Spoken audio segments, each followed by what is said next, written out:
Nyasa Trains. Edgar Gaje, abopyeza Anthu, nkhani yokhuza Tabitha Chawinga. I think in Nabanga posting, nkhani yonena kuti I posted on my page zokhuza kuberedwa kumene Tabitha anaberedwa anachita kuthandizira kunena kuti kuberedwa kuja kusatheki kuti apange fight anthu aja. So ndilibe nthawi yambiri, I'm in the middle of doing something, but I just have to say this. And utenga wanga mundipitisire kwa apolisi awo. Arthur Chirambo, CID Area 30, Cyber Crimes, ndi Titus Sakwiya wa Fiscal Police. Arthur Chirambo, CID Area 30, Cyber Crimes, ndi Titus Sakwiya, Fiscal Police. These two policemen are friends with Edgar Kachere, and they are being used by Edgar Kachere to harass people on the issue ya Tabitha Chawinga. Edgar Kachere ainde anthu angapa amene amagwisa ntchito, koma in this case akupanga harass anthu. Edgar Kachere akuyuza apolisi kupanga harass anthu over nkhani ya Tabitha Chawinga, imene ni nkhani yoona ndipo umboni ulipo okwanira. Anthu amene akugwisidwa ntchito pakadali pano apart from mwina masenior awo ndi anthu ena ndi Arthur Chirambo, CID Area 30, Cyber Crimes, ndi Titus Sakwiya, Fiscal Police. Nkhani iyi ndi ya serious, and anthu awo anapangaona. I made a post kunena kuti Edgar Kachere mwina nthawi ina akanali influential, koma Edgar Kachere is no longer munthu onena kuti you can take your risk, you can put your job over. So apolisi awo, I'm after them. Ndikuwauza direct kunena kuti Arthur Chirambo, CID Area 30, I know what you've been doing, and zomwe makambirana ndi Edgar and how you've been working ndi Edgar Kachere. Wina ndi Titus Sakwiya, and there are a lot of other people that know my deals ana mema banga ndaji na Edgar. Iweyo Arthur Chirambo wa Area 30, komanso Titus Sakwiya. So I'm coming after you. Edgar ndoti nathana naye kali ningodikira nthawi. Komano ababa andu bajasama funa kupita okhaita amafuna nsamiro. Nde akupangani mbovu khani yokuza Tabitha ifoti akufuna nsamiro yeyoja. Yeyoja akufuna nsamiro. Edgar uja nde nsamiro apeza kwa ino. Iniyo mukhala nsamiro wa Edgar. Iniyo bambo Arthur Chirambo, Area 30, CID, Cybercrime, Titus Sakwiya, Fiscal Police. So let me just describe these things, because I'm to sumucheda kuphatikiza zinthu. Nkhani imene ndikukamba ndionena kuti Edgar Kachere akuyuza apolisi kuti apange harass anthu. So pali anthu awiri amene Edgar Kachere wafuna kuwapanga harass. Kenneth Bwanali ndi Agathe Khombe. Kenneth Bwanali wakhala kuita ndo ku polisi, ndipo anapita ku polisi. Ndipo anapita ku polisi ine namuyankhula naye, and namuuza kunena kuti ananzala kamangira ndinalemba nkhani ya Tabitha Chawinga nditaona pa page pano, and ineso nayilemba nkhani ija. Ndipo nditayilemba apolisi anandita anauza ngatana kuitana nkhani ya Tabitha Chawinga ineyo ndikupasa umbononse, ndipo sangatani sangakumange, because palibepo chifukwa chokumangira. And I gave all the evidence to Kenneth Bwanali. Imene evidence imene yankhani imene anakamba ya Tabitha imene wanatenga pa page panga nditalemba post. Chifukwa cho nkhani imene ineyo evidence imene inayo nimaisunga for purposes of my own work, and sinimampasa munthu, and I did not post page. So now kwa Tabitha Chawinga koma sinapange post pa Facebook the evidence, but I spoke the issues and the details. I didn't post any documentation, because I tell you guys when I would by Facebook usipopereka documentation. Anthu ajaga ndifuna no kukhoti then you not pereke evidence kumene. So when I saw the Kenneth akuita ndo ku polisi and all that, I saw kuti though he didn't consult me when he was posting this, and maybe I would have told him how to coax, how to write and all that, but anyway, cinema muziwa, I didn't know him, but he's in trouble, and he's innocent. Even worse, he's innocent, and also I gave him the evidence. Then he went to Fiscal Kuja. There was no issue about the evidence whatsoever. It was just like Edgar, alikuwa India, alikujipata is sick, and then akabwera, chani, weyo, janjanuda, iye now, nisana umboni ndu muntui, ankabanga deal. He's the one who was signing documentation, yokuza transfer of land from the seller to the buyer, Tabitha. As a lawyer, the basic thing that you do as a lawyer when it comes to a land transaction is to do a search. This is 201 second year land law class. Panova, I think land law punzira mwina first year, I don't know. Kuma in our time, land law mapunzira second year. And the professor Gamchezera will tell you, land transaction, what is land transaction? Kodi tikamati kugulisa na malo, kapena kumalo, kugulisa na malo, ndikutani is the object of the property of land. Property in thin air. Why is our property in thin air? I can't tell you, I'm a vutisa zintu zomveka bwino kumakuzi vutisa. Now, I can't tell you, I will tell you, Professor Kamchezera will tell us, as a lawyer, transfer of property. So, Anthu ajakama gulisa na malo, chimene chimapanga move, umagulisa the title to ownership of the object of property. So this is a complicated conversation. What is the transferring ownership of the property, of the object of the property? Object of the property, tikamati ownership ndi ubale wako umene umakhala ndi chinthu chija. So object of the property, ownership object of the property ndi zinthu zimene zimapanga kukhala ndi chinthu chija. So ngati uli ndi phone iweyo, if you have a phone, uli ndi object of property of different levels or different stages. Kumakhala ndi kuti utha kuimbira phone munthu, that's the object of property. Ufulu umene uli nawo ukhoza kubanga utha kuonerapo filimu, ukhoza kuonerapo video pompaja, ukhoza kulowa Netflix, utha kuonera mpira, phone ija ukhoza kujambulirapo chituzi, there ukhoza kulembera email, ukhoza kupangira meeting ya Zoom on the phone. So that's ownership, that's the object of property. The relationship yomo uli nayo ndi phone yako ija. So tikamati ownership, object of property, the right to object of property. Ndimene yoyonera kuti ubale umene uli nawo ndi phone ija, ka laptop. So the same thing with land. Now, when it comes to a transaction yomwe iweyo ngati lawyer ukupanga uli involved, kapena kuti iwe ngati lawyer umulangiza munthu, kapena uli engaged pa nkhani ya transfer of property. As a lawyer, umapanga search, you have to search. Why do you have to do search? Because umafuna kuona kunena kuti kodi property iyi ndi ya munthu idi, munthu amene akuyenda kugulisa property ndi yake. That's the number one why you do a search. So umapanga search kuti umapita kulanzi ndi ukapanga search, ukapanga investigation. Chifukwa cha utitsiro ndi zina zotero maloya anapeza ma agent ka anapeza anthu amene amapangira zimene zozo. Koma zimene zozo amayenera kupanga ndi lawyer. Amweke. Amayenera kupanga ndi lawyer. The lawyer has to do that as soon as before anything happens. That's the first thing you do. China chimene umapitira kuluka pange search. So you can't, so the reason why you have to confirm kunena kuti ngati mu transaction muli akamangira ndi akamanga. Uonesese kunena kuti ngati akamanga kunena kuti malowa ndi awo. Uonedi kuti malowa ndi awo. You know? So ukapanga confirm kuti malowa ndi awo. China chimene umapanga ndi chake.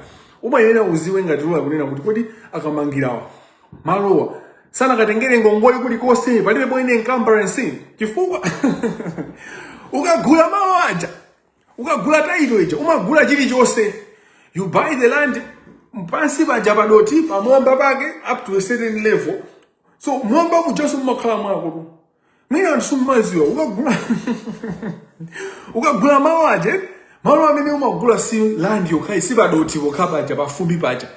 Mwamba mujaso umakhala mwako until a certain level imene as a ndege aviation amapanga control kuti aviation iyi level iyi ndiya dziko sungagule. So umagula padoti komanso on top kumapita kumwamba. That's why If you ngati ndalama, it's a waste of money for you to buy land ndikungomanga one floor. As we are going, it will be a must to build my floor at 4 or 5 because you are losing land ya where mwamba mujandi land ya mendi space ya kugula. So my point is umagula chili chose, including encumbrances. What is an encumbrance?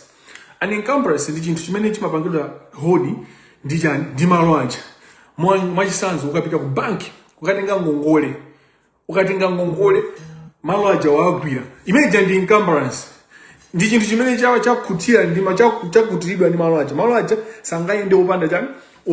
Opanda kupanga clear zimezi. Ngati ukugula malo title, ukugula malo aja. Ngati sunapange clear bwino umagula so ndi ngongoleja.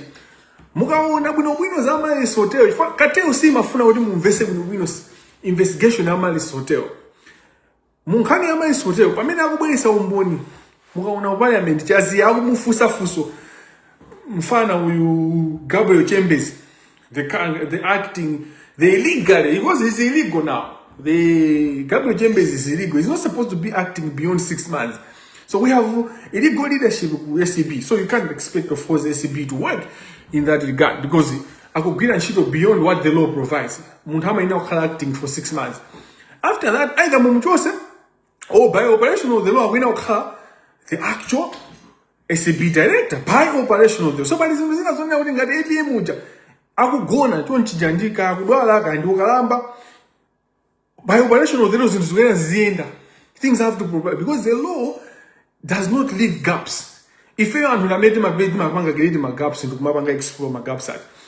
So, paka encumbrance ija umagula ndija ndi encumbrance ija umagula ndija ndi ngongoleja. Then makamba za example ya Amalis Hotel. Pamene Chazia MP Chazia akumufusa kuti are you sure you have never been lawyer wa Amalis Hotel? You have never been a job in your life, not in this transaction, but all your life.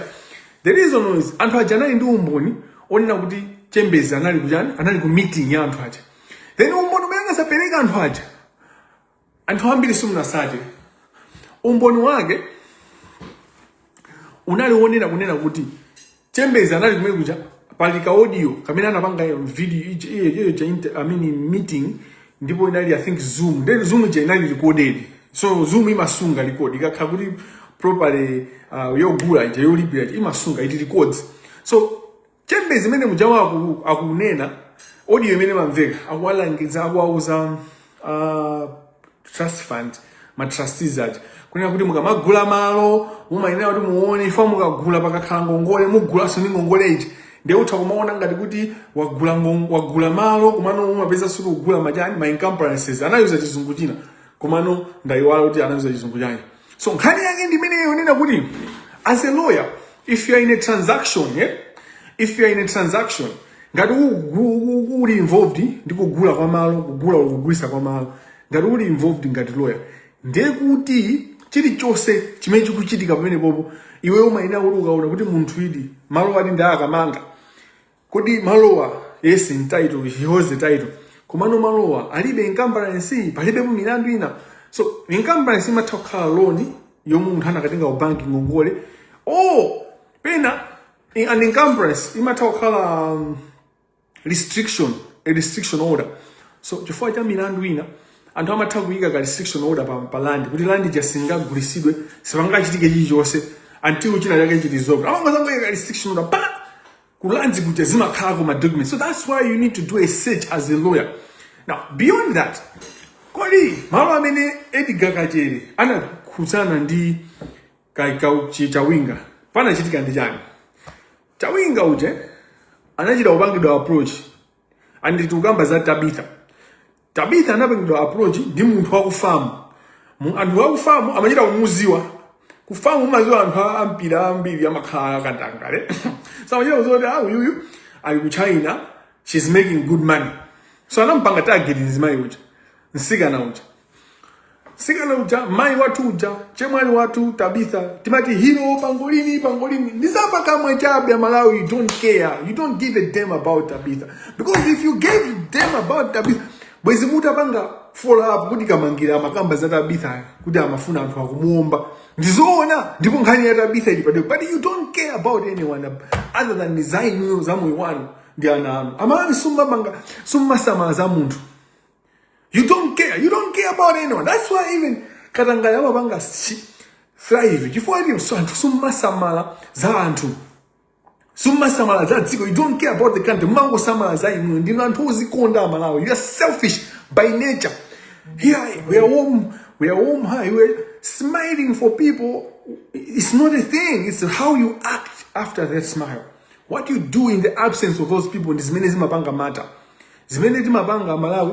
Munthu jasa kutuona kumbali. Munthu jakaseka maso when the person is not there. Zimene zizofunikira moyo. Ndife anthu ozikonda Amalawi. We are selfish and we want to destroy. Chimene timakhala moyo excited, timakhala apapa kungokhala kuti ndu ena mwajoina chifukwa kuti ndikukamba za ndani za Edgar Kajere kuti ndimufuna muone kuti ndimpanga destroy bwanji Edgar. Za nkhani imene iza justice izo zokuti chilungawo mulibe nazo ntchito. Why are you joining this life? You care. What you are caring is ndimunena Edgar, ndimuyaluse Edgar Kajere, Edgar yaluke chanchan, because you want him go down. You don't care about the justice, the issue of chilungamo chimene ndikufuna kuti mupange peso. Amalawi ndife anthu oyipa. We are evil. We want to destroy another. Then ena mu join a life not kuti mufuna mumve za nkhani eni kuti mumve kuti tukambirana njani kapena kuti chilungamo chikuyenda bwanji. You are here basi tuone kuti wayaluka message Edgar uchaka mumamona kwenda galimoto ini china ini chimangunyasani kuti akwenda galimoto wenda anaba galimoto kapena simulibe nazo ntchito. And I don't care about followers. Kapena kuti chiguru tete. I care about even intakandi anthu atatu. But anthu oti ndikayankhula zinthu azimva kuti ndikuti chani. When I talked about Tabitha, what did you do as a Malawi? Munapanga chani? What did you find? Did you do an investigation by no pano kandi kufufuza zinthu? Ndikuona kuti kuti kamangira za Tabitha mati chani. Za Edgar Kajere munkhani ya Tabitha mati chani. So ndakufotokozerani the role ya lawyers zimene amaina kupanga.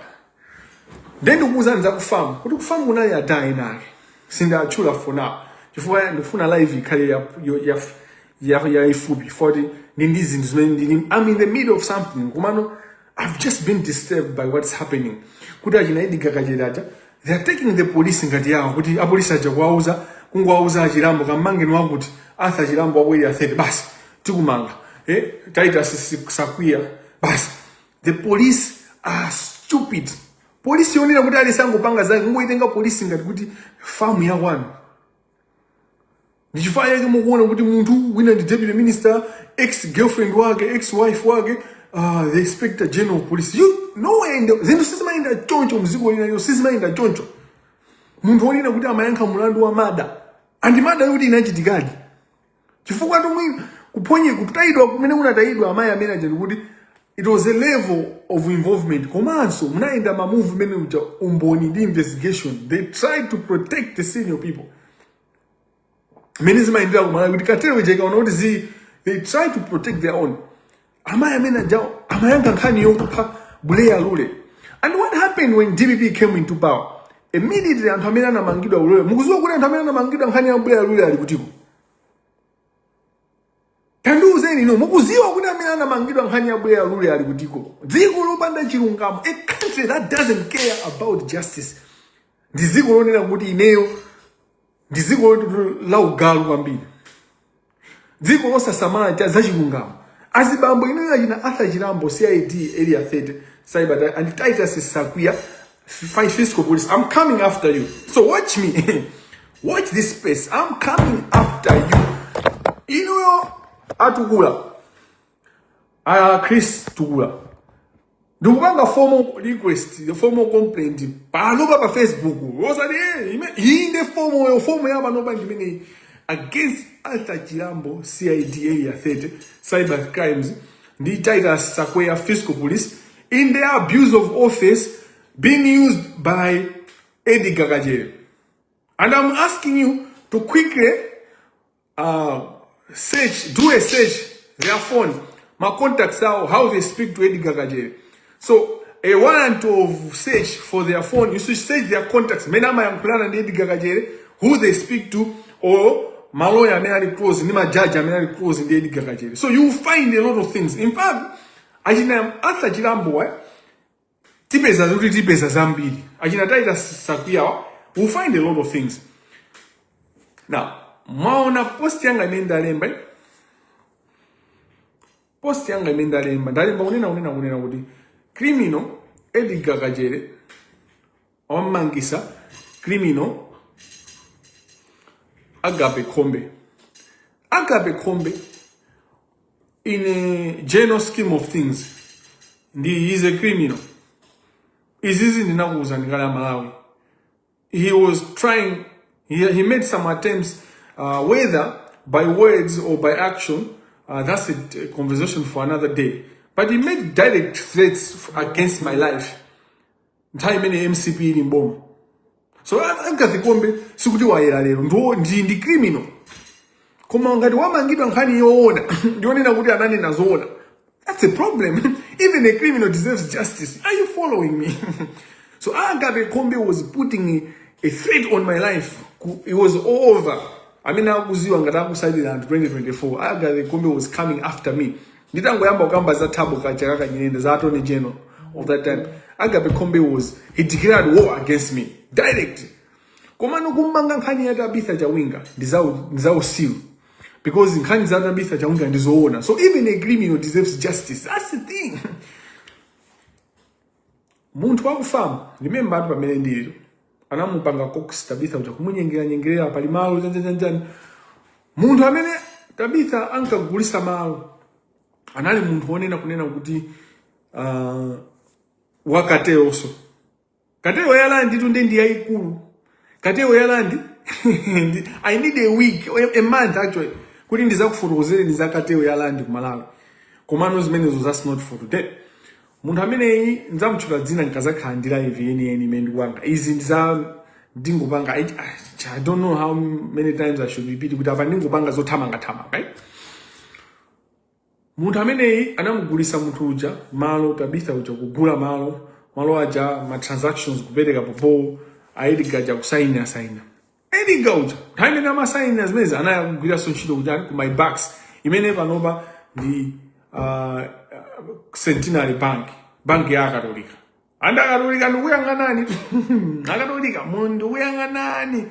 Chifukwa ku Rome so zinali chonchi kuti Bank of Rome inapezeka kuti the cartel guys akusisire anthu onse okubama panga banking with the cartel. That's why you had issues in Vatican. The bank ya Vatican inali ndi issues before the cartel, the cartel ya kuitali kuti timangati ndana ndayo aso zina the mafia ya kusisire and Italy and other Europe imapanga invest or imaika deposits ao mu Vatican, bank ya ku Vatican, because people would not suspect or give a lot of attention to bank ya mpingo.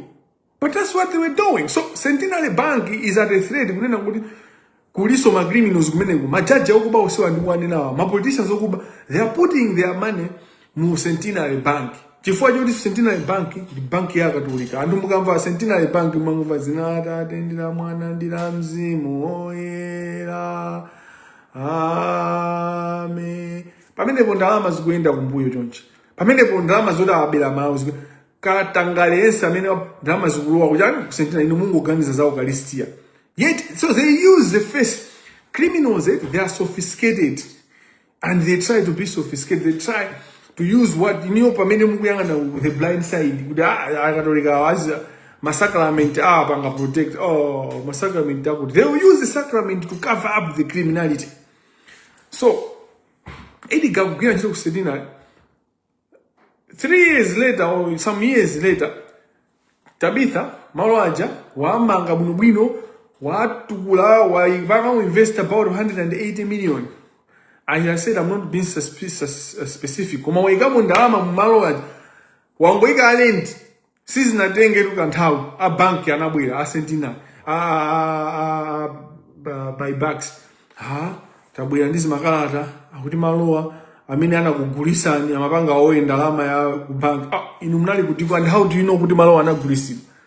You know, nthawi imeneyo Tabitha ali ku China akumenya mpira and achina Tabitha ndionena kuti school obviously anthu ampira mmaziwa kunja kuna kuti kose siku Malawi kokha everywhere footballers, they are footballers.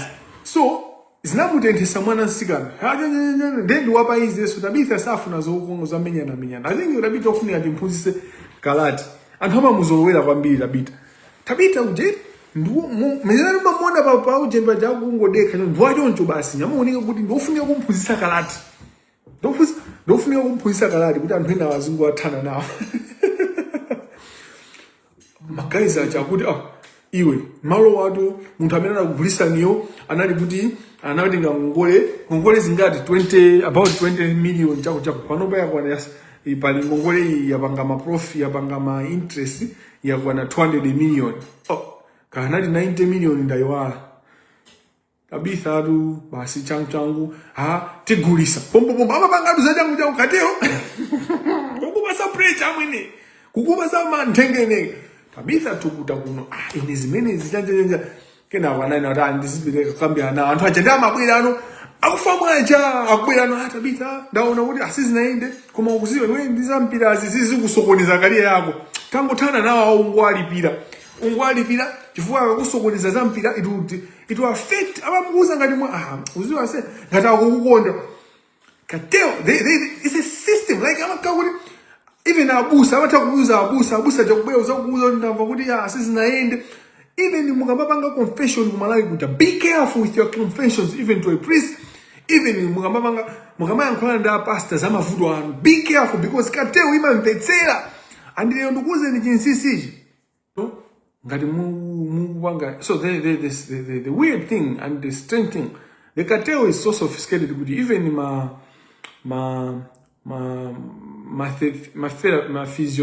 my psychotherapist anthu amene umapita kumwina mutu sukumva bwinobwino thupi kumva depression anthu amene mmakada ndaulira zinthu zanu anthu amene ajatha kukhala nkhani yawo katelo so ineyo ngati doing psychotherapy ndinapangapo kawiri katatu ndi a very prominent Malawian psychologist or something, a certain professor. And when I did 3 times, I realized that was in 2021, if not 2020. I realized that then now because I have been a human rights advocate for a long time. So you umapangaleni timati zomwe marisk hapa ntchito ndizo siyana we have done trainings, international trainings and all that. So I live I'm very pro Nkuku. If the government wants to bring me down, they will just pay money to this person. I mean, ndidokotala wanga, you know, ndidokotala wanga. So my advice to you is you should be careful even with your psychologists and how many wanga na therapy. Chifukwa anthu amene ajawo katero ita information yanu yonse amakhala nayo through anthu amene ajamu kuyankhula nawo. So as in 2020 I stopped talking to those people. Ndi anthu anga international anthu onena kuti boma silingaziwa anthu ameneyo sindimalipira aso ndineyo pali system ina yake imene amalipiridwa anthu aja amene kuti sangapange trace kuti psychotherapist wakamangira ndani. So tikamakuza ni security kuti enough security timakhala moyo wase kuti secured, to make sure kuti am secured. Siza nkhani ngoenda ndi mifuti kapena ngoenda ndi anthu kuti akuenda ndi mapoti kodi ino security ndo anthu Malawi sumazi kuti security maenda bwanji ino ndonena kuti President one, mazo the President one anthu amamutenga ngati chidole. And when I say President one, I mean all the presidents. Mumaona anthu asilikali aja amene amaenda ndi president kandi apo imwefu amaenda ndi futi atakhala pamwamba pa galimoto ya president. You know what is meant as security? It means that show it. You know what the president is not secured with a soldier pamwamba pa galimoto because he can't take a shot. Galimoto jai kwenda. And umene mazo za futi. Munamanga training ya futi. So they joke like that. These security people joke openly like that. You can't be on a pamamba galimoto jegwenda ndumana do you're protecting the president. How would it see you? You guys Malawi je andumba panga jibwana even this security ya president. Because munthu amene akufuna kuteteza president akwena kukhala ngati munthu wamba. Akwena kukhala ngati munthu hati wazikutira kuti panga ndimakukuyang'anani ukamayenda basi ati anthu akuyenda ndi security ine kubwera kumalawi kuti simudzaona zachibwanabwana kuti chanchani koma kuti mwina akaza ese azangothera pompo basi azangodabwa kuti basi wagwa phiti muzangoda kuti chimanchitika ndi chani anthu akonza kale. My point is the cartel, even a pastor, even one send one amene mukapanga confess mas machimo acha imatha kukhala ndi cartel kumene kuchako ndi imakhala ndi target kuti kamangira amene ucha ndi information, so they know your information. My guy mumacheza kwambiri mumasewera kwambiri. So my guys akufamu aja analupanga Tabitha uchangata ku alina limodzi Tabitha ucha kumpanga kumvisa izizi ndizingopanga seto pang'ono ndi andikuthekera ka munthu andikuthekera kumenya mpira kunja akawerengera ndalama za ku China zijandukuzaona kuti izizi nditsakwanisa. Of course it was a burden munthu ndalama ziyapanga anayamba kubweza ngongole ku my backs ngongole kuti panali bebo munthu ukebubeza kuti ateteze chani ateteze malo ake akuti ateteze malo ake. She had to find an angel, you know, an angel that revealed to her, this is not on. Anamba kumuza kuti ase apapata akubera izi taona mene zinaendera then munthu jokamba then munthu yosa naye kuti sonayo samaziwa kateo munthu amene anapromusa Tabitha atu anaiso kateo so oti kateo jakwiziwa inside out pa yoti mpira ya wamenya nawo ndi kateo jampire iyo jana nawo pakati kumenyera mpira maika pa kuibwezeraso pa kateo ta Tamena namuza Tabitha kuti this is Tabitha uchatu kuyera maso kuseguka zoselo kumaona kuti anazapanga ndicho ntchito anthu anazoti kina kuzozoti Edgar kachiri yotu ndilola atu wa my back seat so ngongole imene kunena we ndilola nkhani yake yagona pamene papa kunena kuti Edgar kachiri analephera tinakhala zanomo tinakanena kuti analephera kukhala lawyer mene amaina kupangira ngati wa Tabitha chifukwa amaina kupanga search on title kuti title ili ndi awa kuti komanso pa title paja ayang'ani ma encumbrances kukatika kumene koko if it was anon tinakangonena kuti Edgar akuyenda kulipira compensation for everything that Tabitha has gone through for professional negligence vindalama zambirimbiri and malayo yosake maina kumpanga either kumpanga suspend for 6 months zanomo uno zimene zozo ampase uyozi compensation ma million kumanso ampange suspend kuti analephera kupanga basic things basic that any lawyer should do when you're doing it. Now when you remove the veil ukachosano zigoba zimene anthu avala uzoda anthu watu anali limozi amakambirana and then when you connect with munthu yemwe anali lawyer wa my back yemwe amati anali lawyer wa Jen wa Tabitha yemwe akanena kuti munthu amene amakugulisa maloyi ndi amene akupanga so my backs uona kuti and even the loan in the aboza is created. These financial systems, financial institutions, they are part of the cartel. Ukaona malo wata so muntu wakulanzi ndamena na and one of the people that saved Tabitha was a person amene singamuchule pano azandi pange kriye kai kuti ntakumuchula ngati nizapeze mparo yankhula naye amene anamuza kuti malo amene akunena taito amene akuzanye kuti taito ndiyaboza taito amene ndiyaboza malo taito yake eni ndiyakuti ndikumpangira ma documents ose bwino ama user mataito aboza they create those things zaboza kuti ne kulanze kujaso kumakhaso kateo yawo kuli kateo kuli anyamata awo so mukapitaso vinu kapanga search anyamata ajabita mabuku akapeza za fakes jando kuonesani kuti kodi kulanze kuja malo anu ota matakhala ndi ma 505 6 malo amodzi. This is where ndikunena kuti ndikuenda ndikhale ndi mwezi ozangokutambasuliani Malawi mene mwaluzira Malawi mulibe dziko kuti ino chifukwa dziko ndi land muchichewa land in chichewa is dziko so kama dziko la Malawi malo ajatu alinda mwenye anthu oka amene ali ukuba ndi andale akamanena chipungu kunena kuti tili ndi nkhani zotu zilipo koma sangakukuze ni fota china chipungu oso akuba malo including malo ajani ADL malo aku airport jema ina kubanga expand wina kukhale ma hotel kumene kuja wina kukhala airport just inafike pa airport ka international galino international ayina chipungu agawana kali ndi chisali malo aja so chifukwa chimene ndio sangakuuze ni koma kuli maina ama judge kuli maina ama minister zimene zosuti zaboza ine ndikuziwa ndili nazo zinthuzo koma singatani kodi singakuuzeni anthu opanda anthu inu ndi anthu makape inu amalawi ndinu makape chifoti zinthu mangofuna kungomva ngati gossip ngati miseche basi kamangira wachula when I told you about Tabitha Chawinga, what did you do? Basi Edgar wanenedwa Edgar basi munene ngati miseche kunseka Edgar. This is serious. This person is a criminal. Edgar Kacheri is a criminal. Mundu.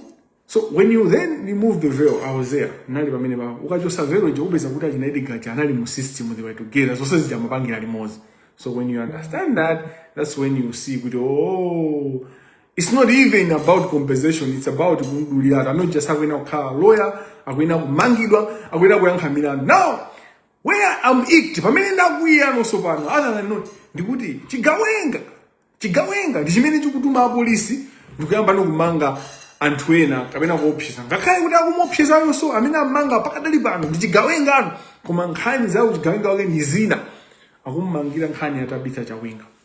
So ndikubwerezanso kuti Arthur Chirambo CID area 30 cyber crimes Titus Sakuya fiscal police and I'm sure even the magistrate amene wapanga delay wakaniza bero chan masiku awiri alimomonso ndi padi ya cartel achina Edgar ampasandira ma magistrate amene I'll follow up on those things and I'm going to fight Edgar chifukwa cha injustice. I'm not saying Agape Kombe is holy now kapena kuti si criminal. Agape Kombe ndi criminal ine ndikuziwa iyo sakuziwa kuti ine ndikuziwa kuti ndi criminal koma nkhani ya Tabitha ayo mumuzimvesa na kumasiyanisa zinthu so I don't have time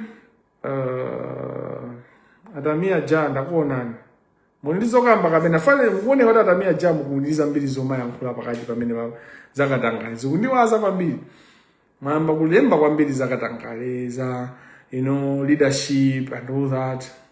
You want to say something, Tamia?